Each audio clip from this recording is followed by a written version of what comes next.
Hello friends, આજે આપણે જોઈશું થિયરમ 2.42 જે છે વેસ્ટરાસ થિયોરમ. વેસ્ટરાસ થિયોરમનું સ્ટેટમેન્ટ શું છે? તો every bounded infinite subset of R કે has a limit point in R કે. તો હવે આપણે વેસ્ટરાસ થિયોરમ પ્રૂફ કરીશું. તો પહેલાં શું લઈશું કે અહીંયા આપેલું શું છે કે every bounded infinite subset of R કે. તો લેટ શું લઈશું? તો let be any bounded infinite subset of RK. મેં અહીંયા શું લઈ લીધો? તો એવરી બાઉન્ડેડ ઇનફાઇનાઇટ સબસેટ. મેં અહીંયા સેટ લીધો, તો એ શું હશે? B a bounded infinite subset of R કે. તો એને શું બતાવવાનું છે? Has a limit point in R k. એ શું બતાવવાનું છે? લિમિટ પોઈન્ટ ઇન આર કે. તો હવે જોઈશું કે નાવ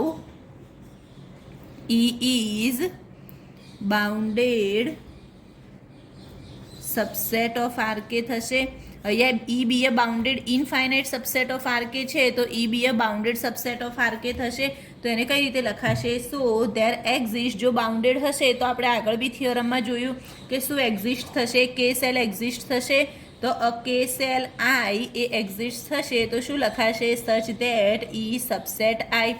હવે આ જે સબસેટ આઈ થયો, આમાં આપણે થિયોરમ 2.40 પરથી લખી શકાય કે આઈ એ શું હશે? કોમ્પેક્ટ હશે. તો આના પરથી લખીશું કે નાવ બાય થિયોરમ નંબર 2.40 એના પરથી શું લખાય કે આઈ ઇઝ કોમ્પેક્ટ. હવે આઈ એ કોમ્પેક્ટ હશે તો અહીંયા આપણને શું આપ્યું છે કે બી અ બાઉન્ડેડ ઇનફાઇનાઇટ સબસેટ.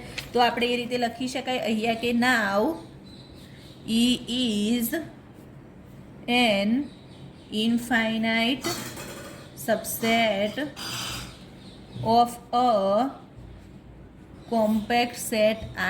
અહીંયા શું લઈશું આપણે? તો અહીંયા આગળ લીધેલો જ, અહીંયા જે લખેલું છે કે એવરી બાઉન્ડેડ ઇનફાઇનાઇટ સબસેટ. તો અહીંયા શું છે? એવરી બાઉન્ડેડ ઇનફાઇનાઇટ સબસેટ છે, તો મેં શું લીધો? Bounded infinite subset. તો અહીંયા is an infinite subset of a compact set I, એ રીતે લખાય. તો સો બાય થિયોરમ નંબર 2.37 જે આપણે જોયો હતો, તો 2.37નું સ્ટેટમેન્ટ શું હતું કે is an infinite subset of a compact set કે then has a limit point in K. તો અહીંયા ઇનફાઇનાઇટ તો છે તો લિમિટ પોઈન્ટ થશે, તો એના પરથી આપણે લખી શકાય કે has a limit point in I થશે. બટ અહીંયા શું છે? સબસેટ આઈ છે, તો અહીંયા has a limit point in આઈ થાય. તો આઈ શું થશે? ઇન આપણે શેમાં લીધા છે? લિમિટ પોઈન્ટ ઇન આર કે. અને અહીંયા બી એ શેમાં લીધો? R K. તો સબસેટ આઈ હશે તો આઈ બી સબસેટ આર કે થશે. આઈ સબસેટ આર કે થશે તો એ રીતે પ્રૂફ થઈ જશે કે has a limit point in R કે. તો હેન્સ થિયોરમ અહીંયા પ્રૂફ થઈ ગયું. તો અહીંયા શું આપણે જોયું હતું? વેસ્ટરાસ ટેસ્ટ. વેસ્ટરાસ ટેસ્ટ કયો હતો? તો every bounded infinite subset of R કે has a limit point in R કે. તો આ થિયરમમાં શું જોઈશું કે એ આપણને પહેલાં આપેલો છે, આપણે લીધો સેટમાં, તો લઈ લીધો. એ શું હશે? Bounded infinite subset of R k. હવે એ જો બાઉન્ડેડ હશે તો કે સેલ એક્ઝિસ્ટ થશે. તો સચ દેટ સબસેટ આઈ. હવે 2.40 થિયોરમ જે હતો એના પરથી લખી શકાય કે આઈ એ શું હશે? કોમ્પેક્ટ હશે. આઈ એ કોમ્પેક્ટ છે અહીંયા. અને અહીંયા આપણે શું લીધો? Infinite subset of R k છે. તો અહીંયા શું થશે? Has an infinite subset of compact set I થશે. તો theorem 2.37 wise has a limit point in I થશે. હવે સબસેટ આઈ, જો અહીંયા સબસેટ આઈ હશે અને ઇન આર કે છે, તો આઈ બી શું થશે? સબસેટ આર કે થશે. તો અહીંયા આઈ સબસેટ આર કે થશે. આઈ સબસેટ આર કે હશે તો અહીંયા બી લખી શકાય એ જ રીતે. તો has a limit point in R k કહેવાય. Hence the theorem. તો એ રીતે આપણે જે જોઈતું હતું એ પ્રૂફ થઈ ગયું. હવે આપણે થિયોરમ જોઈશું. Theorem number 2.43. તો 2.43 કયો છે? તો let P B a non empty perfect set in R k, then proof that P is uncountable. અહીંયા શું પ્રૂફ કરવાનું છે? પી એ શું આપ્યો છે? નોન એમ્પ્ટી પરફેક્ટ સેટ આપ્યો છે અને પ્રૂફ શું કરવાનું છે? P is a uncountable. હવે પરફેક્ટ સેટ આપ્યો હશે તો પરફેક્ટ સેટ માટે આપણે શું બતાવવું પડશે? તો પરફેક્ટ સેટમાં આપણે જે પીને જો પરફેક્ટ સેટ લઈશું તો પી એ ક્લોઝ બતાવવો પડશે અને every point of P is a limit point of પી બતાવવા પડશે. તો એના માટે આપણે જોઈશું કે પ્રૂફ સિન્સ પી પહેલાં તો P is a non empty, તો P is not equal to 5 and P એ શું છે? તો P is a perfect in R k. આપણે લખી લીધું P B a non empty and P is a perfect set in R k. So P જો એ perfect set in R k હશે તો શું લખાશે કે પી ઇઝ ક્લોઝ એન્ડ પરફેક્ટની ડેફિનેશન વાઇઝ જો પરફેક્ટ સેટ ક્યારે થશે કે એ શું હશે? ક્લોઝ હશે અને એના બધા જ જે પોઈન્ટ હશે એ શું હશે? લિમિટ પોઈન્ટ બી હશે. તો અહીંયા P is close and every point of P is a limit point of P થશે. તો હવે આપણે શું લેવું પડશે? પહેલાં પી ઇઝ અ ક્લોઝ અને every point of P is a limit point of P થશે. તો P has a limit point થશે. આના પરથી તો આપણે લખી શકાય કે since P has a limit point, so limit point હશે તો આપણે જે થિયોરમ 2.20નું સ્ટેટમેન્ટ જોયું હતું કે એના પરથી લખી શકાય કે પી say V say P must be an infinite subset of k in R k થશે. કેમ કે અહીંયા આર કેમાં છે તો P has a limit point હશે તો અહીંયા 2.20નું જે સ્ટેટમેન્ટ હતું કે જે લિમિટ પોઈન્ટ હશે તો એ શું થશે? મસ્ટ બી ઇનફાઇનાઇટ સબસેટ થશે. તો એના પરથી અહીંયા પી બી આપણે શું કરીશું? Must be an infinite subset of R k. હવે આપણે પ્રૂફ શું કરવાનું છે? P is uncountable. તો હું અહીંયા લઈ લઉં કે suppose that P is countable. જો હું કાઉન્ટેબલ લઈશ તો કાઉન્ટેબલ બતાવવા માટે આપણે કોઈ બી જો કાઉન્ટેબલ હું પીને જે કાઉન્ટેબલ લઈશ તો આપણે કોઈ બી એક સિક્વન્સ અરેન્જ કરવી પડશે. તો એ સિક્વન્સ અરેન્જ કરીશું આપણે તો then P can be arranged in sequence from. હવે આપણે સિક્વન્સ લઈશું તો મેં સિક્વન્સ પી જે હશે એની સિક્વન્સ લઈશ x1 x2 x3 so on. જ્યાં પી કેવા લીધા? પી ઇઝ ઇનફાઇનાઇટ. હવે જો મેં પીની આ જે સિક્વન્સ લીધી તો જે મેં સિક્વન્સ બનાવી તો હવે આપણે લેવું પડશે એના માટે લિમિટ. અહીંયા જે આપણને શું હતું? અનકાઉન્ટેબલ આપણે પ્રૂફ કર્યું. અહીંયા અનકાઉન્ટેબલ પ્રૂફ કરવાનું છે પરંતુ મેં શું સપોઝ કર્યું કે પી ઇઝ કાઉન્ટેબલ. મેં એના લીધે સિક્વન્સ લીધી અને પી અહીંયા આપણે શું લીધા છે? લિમિટ પોઈન્ટ છે.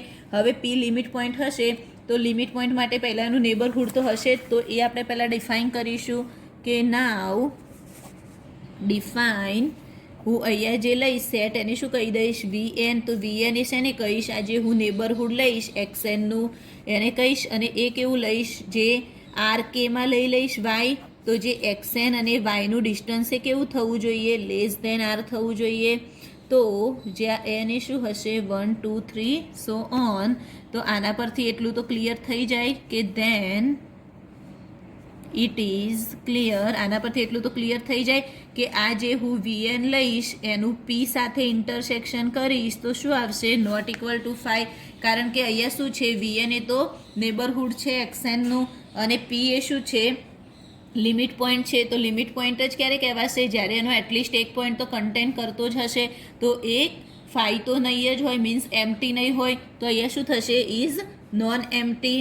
જ્યાં અહીંયા હું લઈ લઈશ રીઝન લખીશ કે x n is a limit point of P for all n. અને બીજું અહીંયા જોઈશું કે V n closure is equal to. તો વી એન ક્લોઝર શું કયું આવશે? તો જ્યાં આપણે પહેલાં જોયું હતું ઈ ક્લોઝર તો શું થતું હતું? જે સેટ લીધો હતો ઈ એ અને લિમિટ પોઈન્ટ એનું યુનિયન. તો અહીંયા વીએન તો વીએનનો જે સેટ એટલે એનું નેબરહુડ બી આવશે અને એનો લિમિટ પોઈન્ટ બી આવશે. તો આખો સેટ આવી જશે. તો આપણે આ રીતે લખાય Y belongs to R k x n minus y less equal R n આવી જશે અહીંયા ફોર ઓલ એન માટે. હવે now since every point of P આપણે કયા લીધા? તો એવરી પોઈન્ટ ઓફ પી એ શું છે? લિમિટ પોઈન્ટ ઓફ પી છે. તો એના પરથી આપણે કહી શકાય કે we can find vn+1 find કરી શકાય. એ કઈ રીતે? તો as a neighbourhood of sum point of પી. તો હવે આપણે જોઈએ કે સચ ધેટ હું અહીંયા જે લઈશ vn+1 લઈશ, vn+1 ક્લોઝર એ સબસેટ vn થશે. કેમ કે vn અહીંયા તો શું છે? vn. તો vn કોને? vn+1 એ vn ને કન્ટેન કરશે. એ જ રીતે અહીંયા xn લઈશ તો એ xn શેમાં નહીં હોય? xn એ શેમાં છે? xn એ vnનું નેબરહુડ છે. તો vnમાં અહીંયા xn જો vnનું નેબરહુડ હશે તો vn+1માં તો નહીં જ હોય. તો is not belongs to vn+1. અને હવે થર્ડમાં જે vn+1 નું પી સાથે જો ઇન્ટરસેક્શન કરીશું તો શું મળશે? ઇઝ નોટ ઇક્વલ ટુ 5 મળશે. કેમ કે vn+1માં બી આપણે શું આવી જશે? અહીંયા vn જે સેટ હતો આખો તો vn+1 કરીશું એનું બી અહીંયા vnનું નોન એમ્પ્ટી આવ્યું તો vn+1 કેમ કે અહીંયા vn+1 કોને કન્ટેન કરે છે? vnને કન્ટેન કરે છે. તો એનું બી પી સાથે ઇન્ટરસેક્શન નોન એમ્પ્ટી તો આનું બી શું થઈ જશે? નોન એમ્પ્ટી થઈ જશે. હવે હું ડિફાઇન કરીશ કે kn ઇઝ ઇક્વલ ટુ મેં શું લીધા? vn ઇન્ટરસેક્શન પી. અહીંયા હું vn ક્લોઝર લીધા અને ઇન્ટરસેક્શન પી vn ક્લોઝરનું પી સાથે હું ઇન્ટરસેક્શન કર્યું અને મેં શું કીધા? કે કીધા. જ્યાં એન એ શું લીધા? 1 2 3 સો ઓન. હવે ધેન આ જે kn હશે એ શું થશે? ઇઝ ક્લોઝ થશે. કેમ કે અહીંયા જે vn અને p બંને શું છે? ક્લોઝ. કેમ કે અહીંયા p એ શું છે? ક્લોઝ છે. જો p ક્લોઝ હશે તો એનું જે આપણે p એ ક્લોઝ હતું અને એ શું છે? નેબરહુડ હશે. અહીંયા pના જે નેબરહુડ લીધા અને જે vn લીધો એ બી નેબરહુડ જ લીધું તો શું થશે? અહીંયા kn બી ક્લોઝ થઈ જશે. તો એનું રીઝન શું લખીશું? કે kn closure and p are close B છે એન્ડ બાઉન્ડેડ બી થશે. હવે શેમાં? તો સબસેટ ઇન આર કેમાં થશે. હવે જો kn એ ક્લોઝ એન્ડ બાઉન્ડેડ હશે તો આપણે આના આગળનો થિયરમ જોયો કે તો એ શું કહેવાશે? ક્લોઝ અને બાઉન્ડેડ હશે તો કોમ્પેક્ટ બી કહેવાશે. તો એના પરથી લખાય કે kn is compact.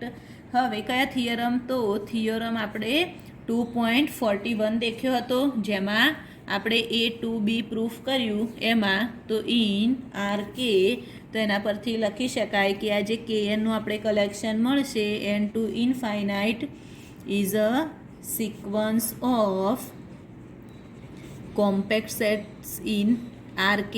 kn compact હશે તો એનું જે આપણે કલેક્શન લઈશું એ બી શું મળશે? કોમ્પેક્ટ સેટ મળશે ઇન RKમાં.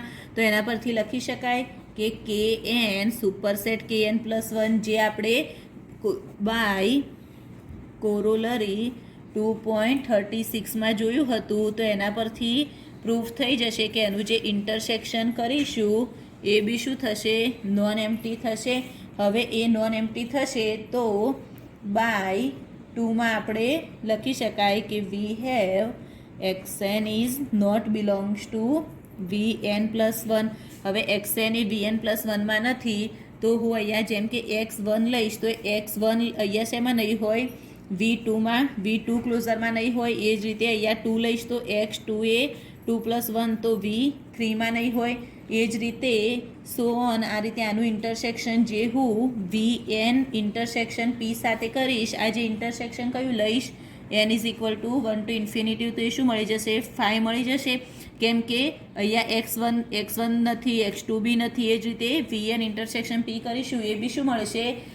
એમ્પ્ટી સેટ જ મળશે. તો એના પરથી પ્રૂફ થઈ જાય કે n is equal to 1 to infinite kn is equal to 5. તો આને ઇક્વેશન આપીશું 3.